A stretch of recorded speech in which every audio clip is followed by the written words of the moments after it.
For this conversation, I have a quote. I don't know the last time that I used a quote as like a starting point or a catalyst for a conversation. I'm sure I have before, but not for a long time. So here this one is anyway. It comes from a book called Steal Like an Artist by Austin, was it Kleon? I can't remember how to spell or pronounce his last name.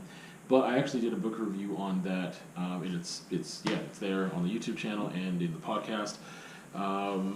It's a great book for any creative person. I think it's fantastic. But there's a quote there that he has, and I read it a while ago. It's also a very quick read. I read it a while ago. I don't remember the context exactly because sometimes he just had quotes scattered around. But this one was from Conan O'Brien, and it is our failure to become our perceived ideal that ultimately defines us and makes us unique. It is our failure to become our perceived ideal that ultimately defines us and makes us unique.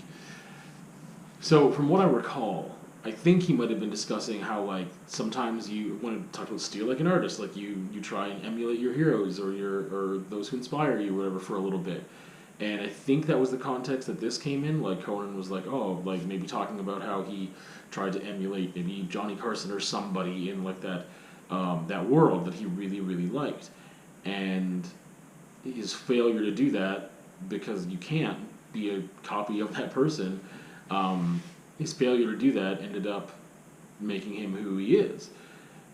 There's a couple different ways to go with that, because I think that it could be really destructive to obviously like emulate somebody and not be your own voice and your own person. So I think that a lot of people, and people do this with art all the time too, is they try to make you do like these master studies, and like they being like teachers in schools and stuff, sometimes get you to emulate a specific piece by like a master artist or somebody that you like, and you learn about them and whatever else, and you try to like emulate their style.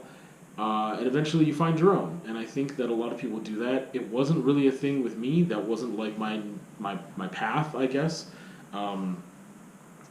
This is one reason I find this quote so interesting. And I'm going to take it off the rails here without that context too.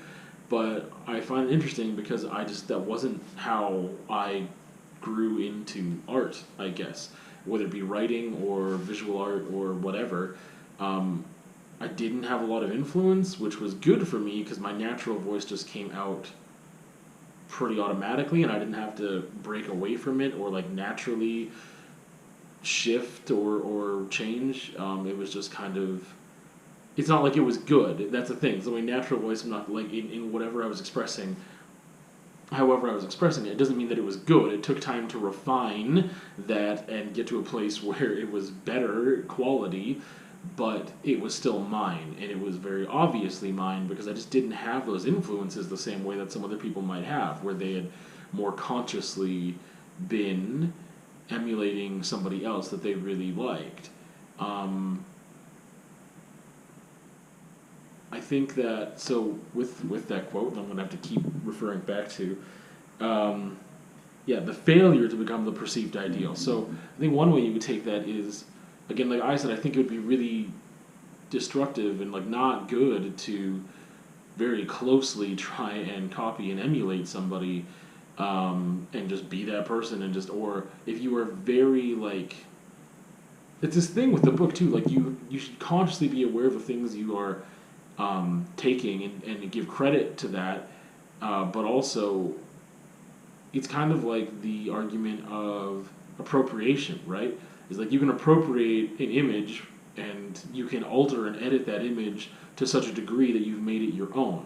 I believe that, and I believe that then it would be an original work or like a remix, right? Or you're like covering a song, and you definitely give credit to like the original writers of that song, but you in some way have made it your own as well, and there's a unique quality that you bring to it.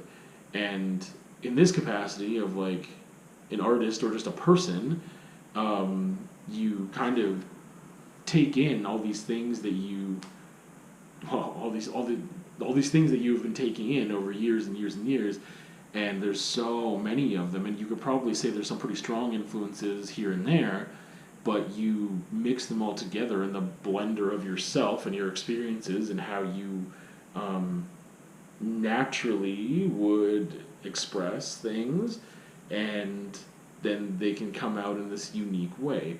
So again, like with if you were trying to emulate someone in the beginning and you find that you fail at doing it, then you embrace the fact that you fail at being that thing because you're not supposed to be that thing because you're supposed to be you.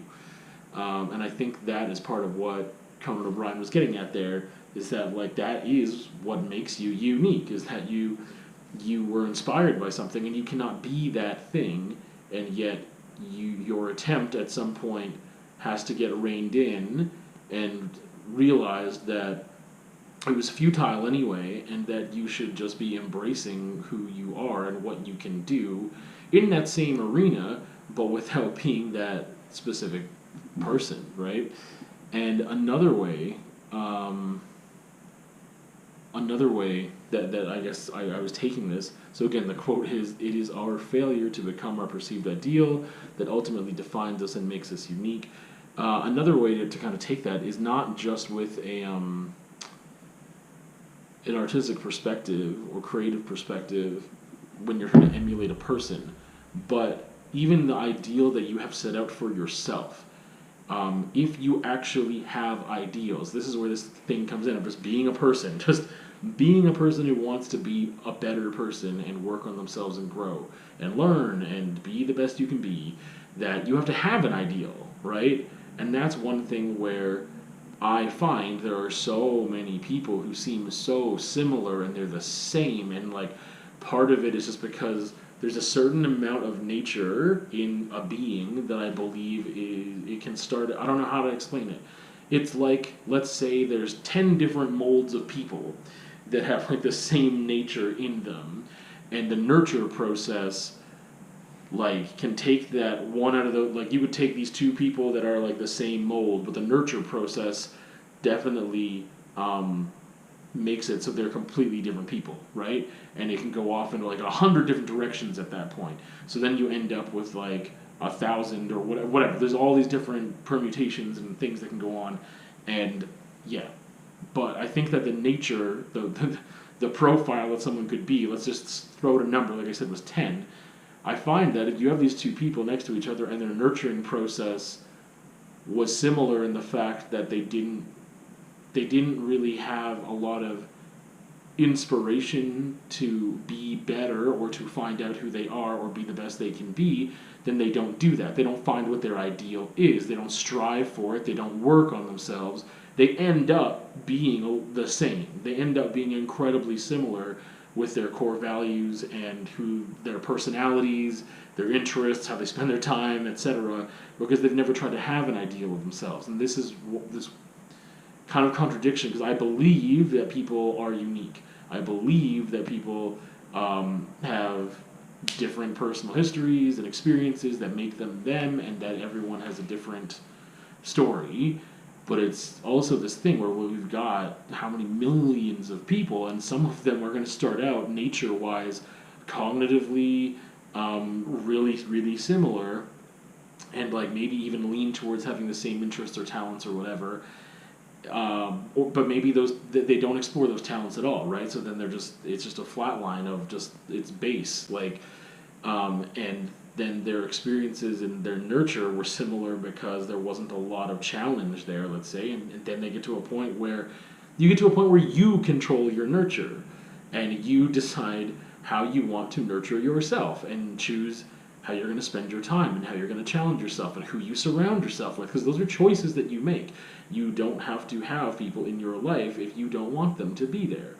And yeah,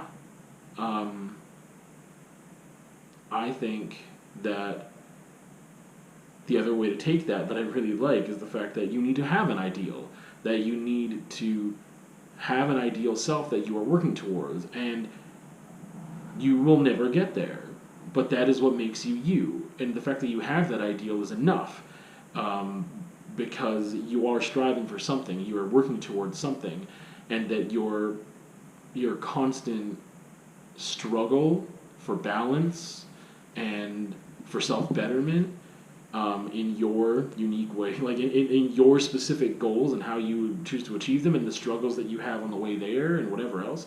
That's what makes you the person that you are, and a unique person at that, and someone who is a real individual.